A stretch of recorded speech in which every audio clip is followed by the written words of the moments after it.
A ver, vamos a empezar con una pregunta que plantea el material de hoy y que la verdad te deja pensando. ¿Y si la identidad, eso que defendemos con uñas y dientes, como la esencia de quienes somos, no fuera una herramienta para conocernos, sino para controlarnos? Con esa bomba arranca el análisis que vamos a desmenuzar hoy. Es un texto fascinante, se llama La identidad como requisito de control. Y de verdad que le da una vuelta de tuerca a todo lo que pensamos sobre la identidad. Y sobre un concepto que oímos sin parar, la deuda histórica. Nuestra misión hoy es meternos hasta el fondo de su argumento. O sea, entender cómo, según esta perspectiva, la identidad funciona como una herramienta de gobierno. ¿Qué es la deuda histórica para este autor y cómo se arma? Y lo más interesante, ¿hay una salida?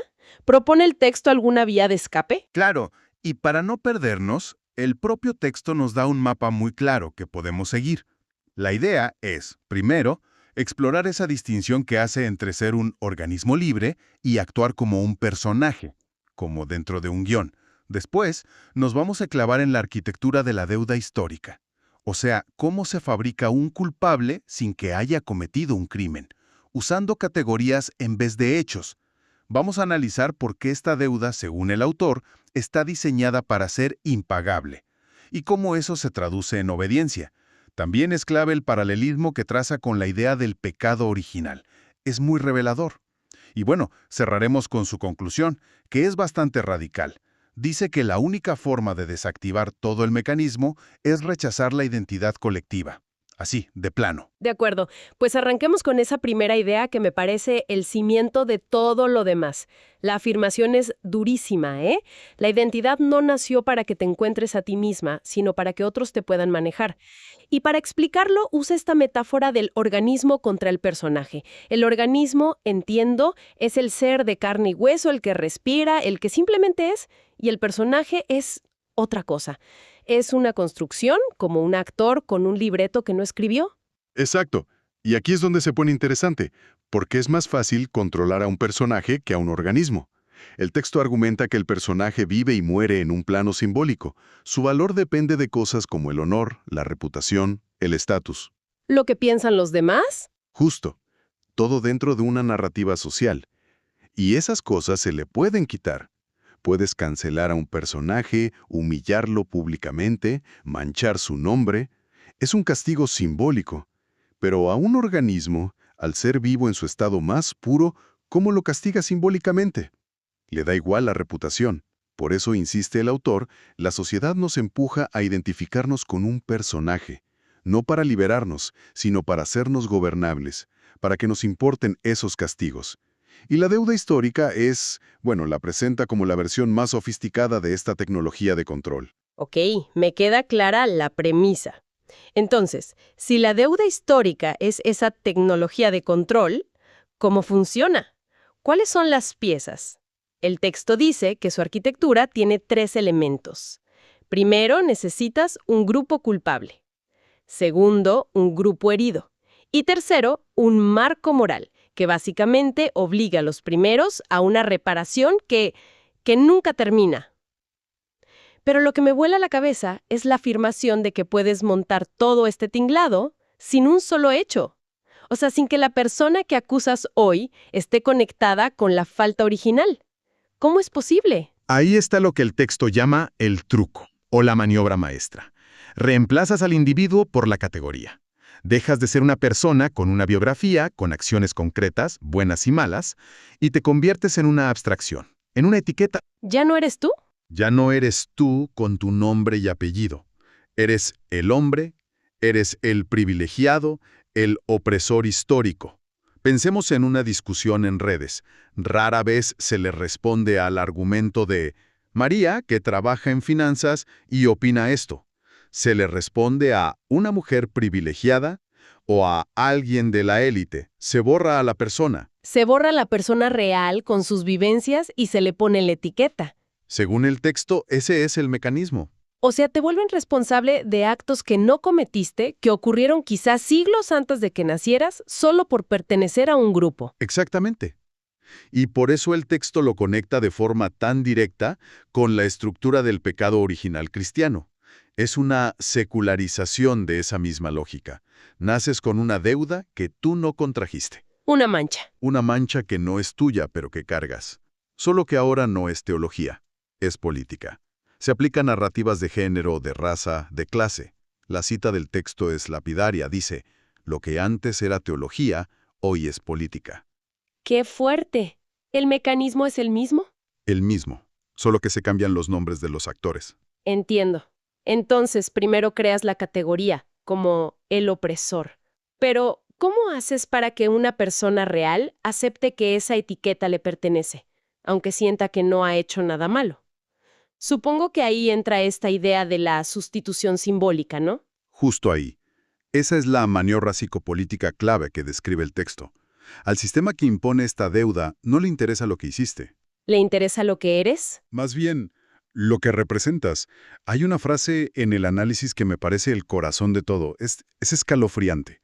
Dice, ya no eres un hecho, eres un símbolo. Y cuando eres un símbolo, tu biografía personal se vuelve irrelevante.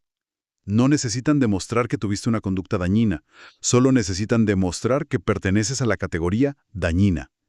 Es que esa idea anula por completo a la persona.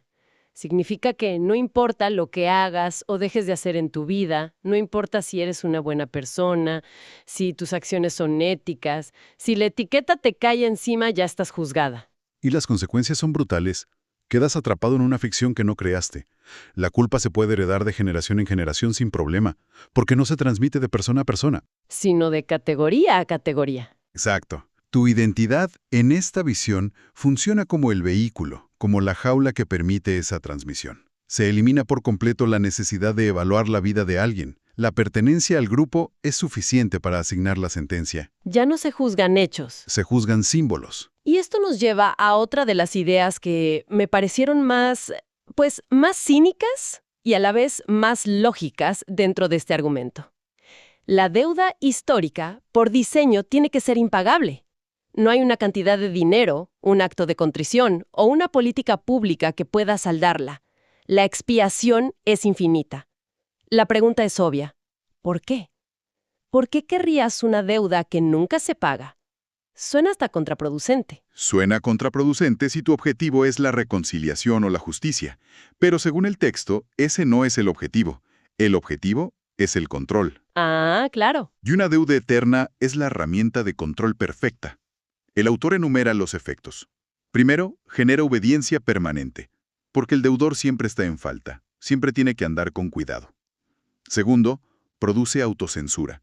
Miedo a hablar.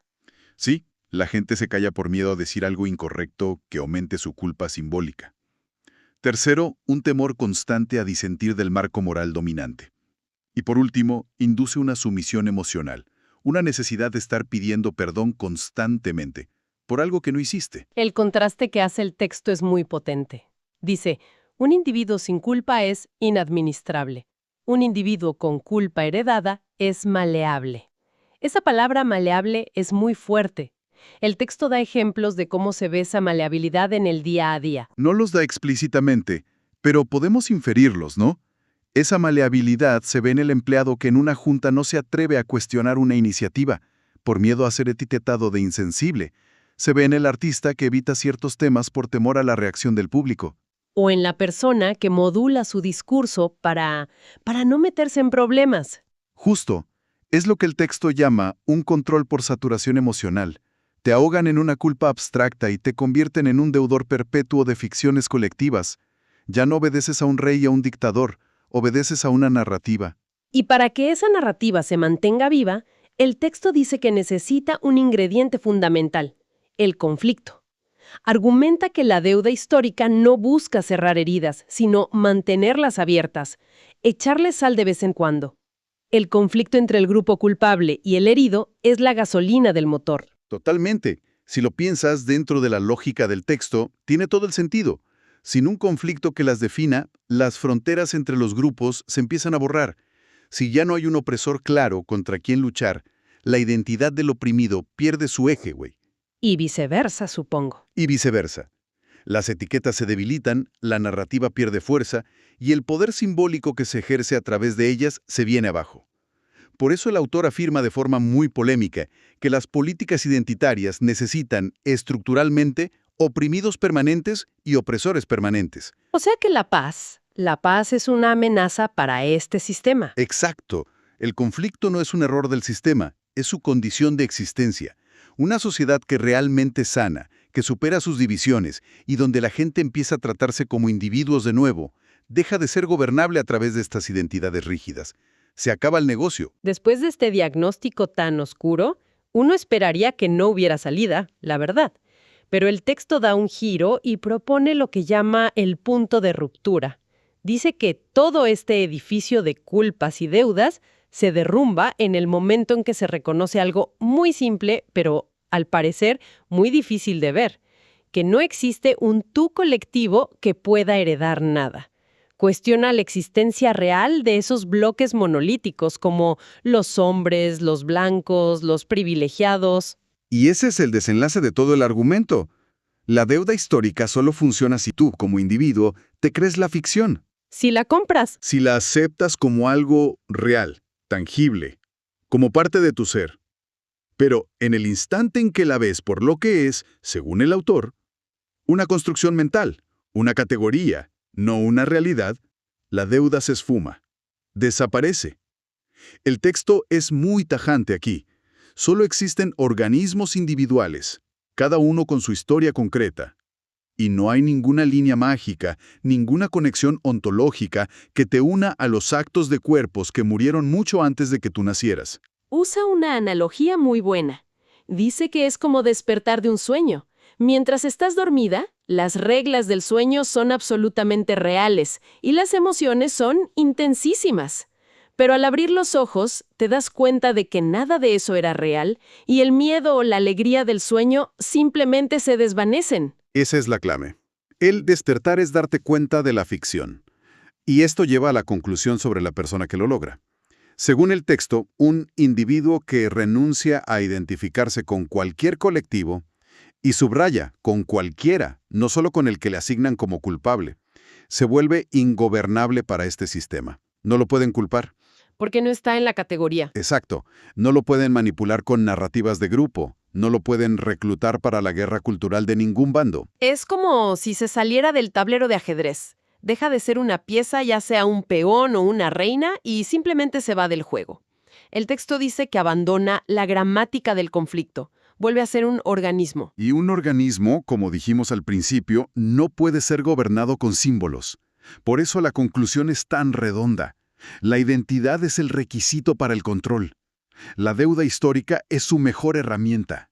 Y el individuo que se despoja de esas ficciones es la única variable que este tipo de poder no puede administrar.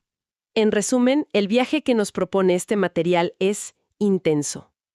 Partimos de la identidad como una jaula para el control, no como una ventana al autoconocimiento. Exploramos la maquinaria de una deuda histórica diseñada para ser eterna y así garantizar la sumisión. Y aterrizamos en una propuesta de liberación que es, cuanto menos, radical, el rechazo total a la identidad colectiva. Hay una frase en el epílogo que lo resume todo de una forma brutal. Dice, el poder nunca teme a quienes luchan contra él. Teme a quienes dejan de creer en las ficciones que lo sostienen. Sin duda. Y este análisis nos deja rebotando una pregunta bastante profunda, creo yo. Si aceptamos el argumento del autor y vemos la identidad colectiva como una ficción para el control, ¿qué nos queda al otro lado? El texto es muy poético. Dice que solo queda vida, desnuda, libre, imposible de administrar. Suena bien, pero llevándolo a la práctica, ¿cómo se navega el mundo sin esas categorías que, para bien o para mal, usamos todos los días para darle sentido? Cierto. ¿Es realmente posible o incluso deseable existir por completo fuera de estas narrativas compartidas? O a lo mejor, la condición humana consiste precisamente en construir y habitar estas ficciones, pero con la conciencia crítica de saber que lo son, y de los peligros que entrañan. Esa es la pregunta que queda en el aire.